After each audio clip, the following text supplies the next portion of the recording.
డీసీయూని అర్ధాంతరంగా అంగారక గ్రహం మీదకి పంపి భూమి మీదకి హోప్ తీసుకురావాలని చెప్పేసి గన్ మామ సూపర్ మ్యాన్ అయితే తీసుకొస్తున్నాడు.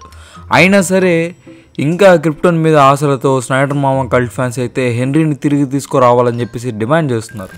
అది అవదమ్మా. మేలుకో సోదరా, డీసీయూ మీద ఆశలు వదులుకో, నవయవ డీసీని అంగీకరించు. ఎంతకుమించి ఏం చేయాలి, మనం కేవలం మంచి మూవీస్ని ఎక్స్పెక్ట్ చేయాలి అంతే. ఇదైతే జరిగిపోయింది, ఏం చేస్తాం. ఆయన ఇక్కడ జేమ్స్ గన్ అయితే ఒక పెద్ద మిస్టేక్ చేశాడు, దాని గురించి మాట్లాడుకుందాం.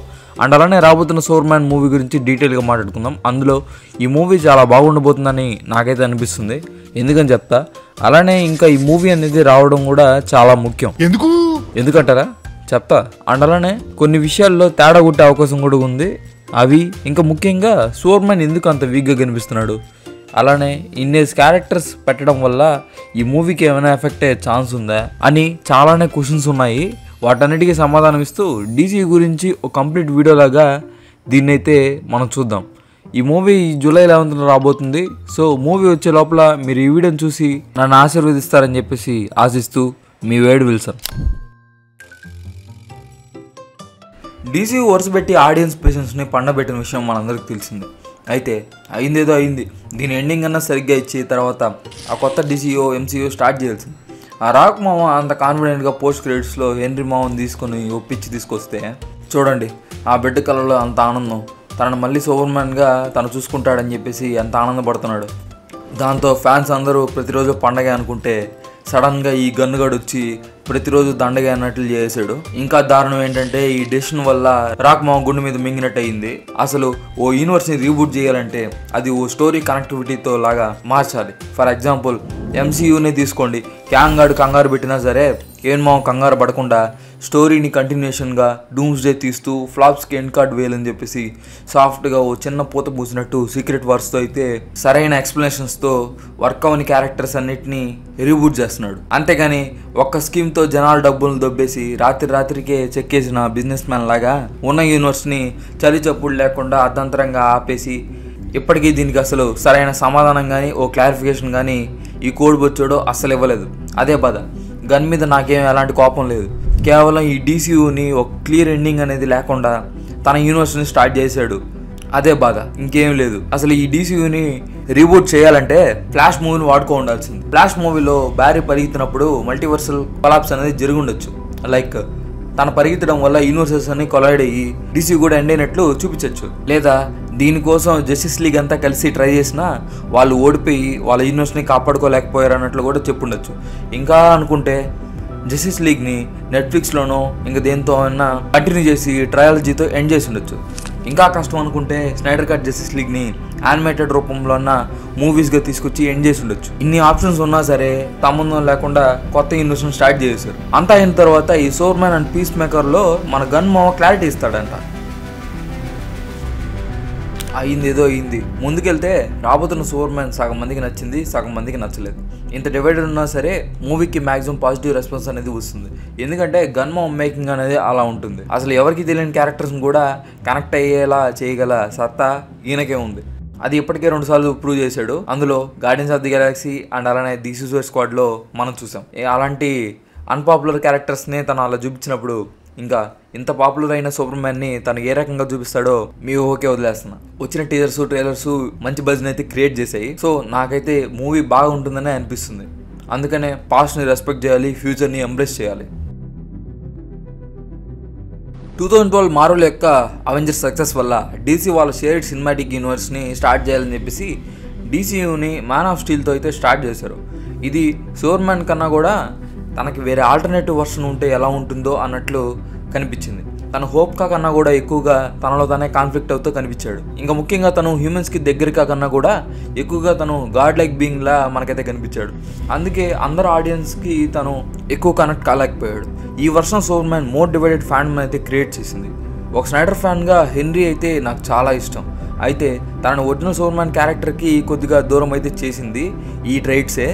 ఇంకా మెయిన్గా స్నైడర్ యొక్క వర్షన్లో సూపర్ మ్యాన్ని హోప్ కన్నా కూడా ఎక్కువగా తన ఈవిల్ సైడ్ని మనం చూసాం.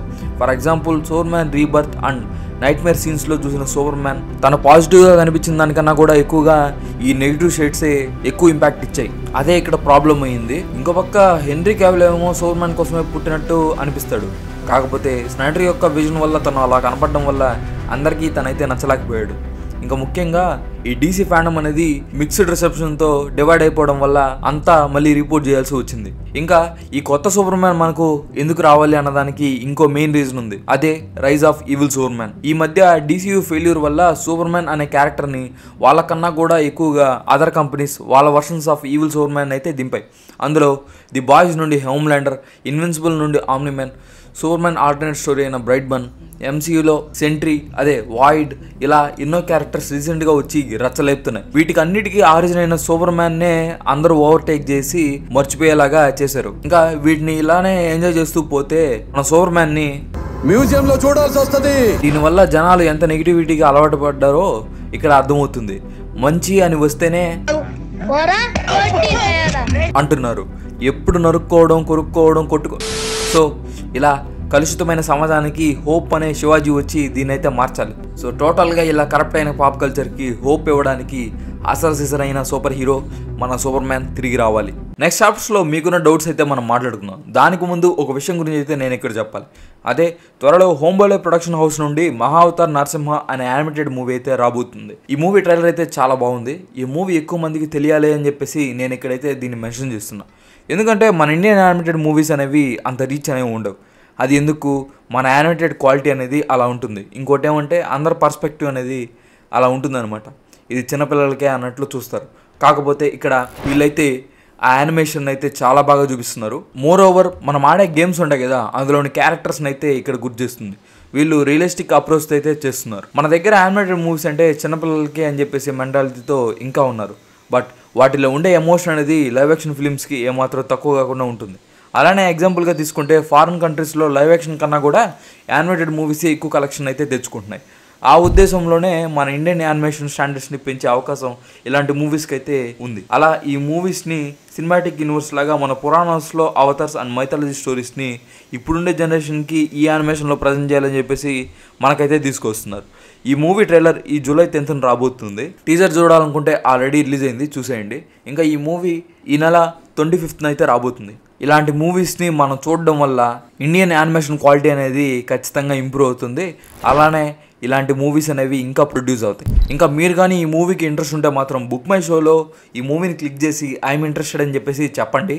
దాంతో మీరు ఈ మూవీకి సపోర్ట్ చేసినట్లు అవుతుంది. ఇంకా ఈ మూవీ గురించి మీరు డీటెయిల్స్ కావాలనుకుంటే మాత్రం ఈ మంత్ 10th ఈ మూవీ యొక్క ట్రైలర్ అనేది రాబోతుంది.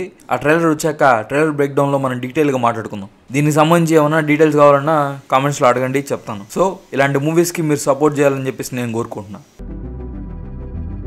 ఈ వర్షన్ ఆఫ్ సూపర్ మ్యాన్ చాలా వీక్గా కనిపిస్తున్నాడు. దీనివల్ల చాలా మంది ఇతనిని వేస్ట్ అని చెప్పేసి అనుకుంటున్నారు. అలాగని మీరు అనుకుంటే మీరైతే క్రిప్టో షీట్ పైన కాలేసినట్టే. ఎందుకంటే ఈ సూపర్ మ్యాన్ తన బిగినింగ్ స్టేజ్లో ఉన్నాడు. అంటే తన సూపర్ మ్యాన్గా ఉండడం 3 years అవుతుంది. ఇంకా ముఖ్యంగా తను నేర్చుకోవాల్సింది చాలానే ఉంది. ఇలా తనని వీక్గా చూపించడం వల్ల తన పవర్స్ని ఫ్యూచర్కి అయితే సేవ్ చేయొచ్చు. అండ్ అలానే తనని వనరబుల్గా చేయించడం వల్ల, అంటే సూపర్ మ్యాన్ అంటే ఎప్పుడు ఎవరు తనని ఓడించలేరు, ఆపలేరు అన్నట్లుగా చూపిస్తే అవతల ఎలాంటి క్యారెక్టర్ ఉన్నా సరే అంత పెద్ద ఇంట్రెస్టింగ్ అనిపించదు. ఇలా సూపర్ మ్యాన్ని వీక్గా చేయించడం వల్ల తన దెబ్బలు తినడం, తన్నులు తినడం ఇట్లాంటివి జరగడం వల్ల మనకు స్టోరీలో ఇంకొద్దిగా డెప్త్ కనిపిస్తుంది. అండ్ అలానే విలన్ సైడ్ కూడా స్టోరీ బాగా ఇంట్రెస్టింగ్ అనిపిస్తుంది. ఇంకా తన క్యారెక్టర్ని ఇలా వీక్ చేయడం వల్ల మిగిలిన క్యారెక్టర్స్ కూడా ఇంపార్టెన్స్ అనేది మనకు తెలుస్తుంది. ఇంకా ముఖ్యంగా ఫ్యూచర్ మూవీస్లో తను అప్గ్రేడ్ అవ్వడం అండ్ అలానే గ్రో అయ్యేదానికి స్కోప్ కూడా మనకు ఇక్కడ ఇస్తుంది. అదే జేమ్స్ గన్ యొక్క ప్లాన్ అనమాట. అందుకే తను అంత వీక్గా అయితే చూపిస్తున్నారు. ఇప్పుడు ఇది కొంతమందికి నచ్చకపోయినా సరే, బట్ ఫ్యూచర్లో సూపర్ మ్యాన్ గ్రో అవ్వడం చూస్తారు కదా, అది ఖచ్చితంగా మిమ్మల్ని సర్ప్రైజ్ చేస్తుంది. కొంతమంది మాస్క్ వేసుకున్న అల్ట్రామ్యాన్ క్యారెక్టర్ని హెన్రీ క్యావిల్ అని చెప్పేసి అనుకుంటున్నారు. వాళ్ళ కోసం చెప్తున్నా, అంత పెద్ద ఇమేజ్ ఉన్న సూపర్ మ్యాన్ క్యారెక్టర్ తనకు పోయాక అలాంటి డూప్లికేట్ క్యారెక్టర్ని, అందులోనూ కొత్త డీసీయూలో సూపర్ మ్యాన్కి ఎదురుగా ఏదో సైడ్ క్యారెక్టర్గా తనైతే చేయడు. ఎందుకంటే తనకు జరగాల్సిన అవమానం ఆల్రెడీ జరిగిపోయింది. అలాంటి వాళ్ళతో తనైతే ఇప్పుడు కాంటాక్ట్ పెట్టుకోడు. ఒకవేళ పెట్టుకున్నా తన ఫ్యూచర్లో ఏదైనా పెద్ద క్యారెక్టర్లో కనిపిస్తాడు, కానీ ఇలాంటి సైడ్ క్యారెక్టర్లు అయితే తనకు కనిపించడు. నాకు తెలిసినంత వరకు అల్ట్రామ్యాన్ క్యారెక్టర్ని ప్లే చేసేది ఇంకెవరో కాదు, సోర్మ్యాన్గా యాక్ట్ చేసిన డేవిడ్ కారన్స్ బట్టే మనకు అనిపిస్తాడు. ఎందుకంటే లెక్స్ లూథర్ అల్ట్రామ్యాన్ని సోర్మ్యాన్ యొక్క డిఎన్ఏతో క్రియేట్ చేస్తాడు. సో అవతల కూడా మనకు డేవిడ్ కారన్స్ బట్టే విలన్గా కనిపించవచ్చు. ఇంకా సోర్మ్యాన్ కళ్ళు చుట్టూ రెడ్గా ఉంది, ఎందుకు? అది తన హీట్ విజన్ వల్ల.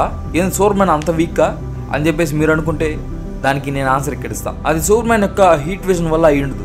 అది మేబీ నాకు తెలిసినంత వరకు అల్ట్రామ్యాన్కి సోర్మ్యాన్కి లేజర్ బ్లాస్ట్ ఫైట్ అనేది జరుగుతుంది ఫేస్ టు ఫేస్, అందుకే అలా జరుగుతుంది.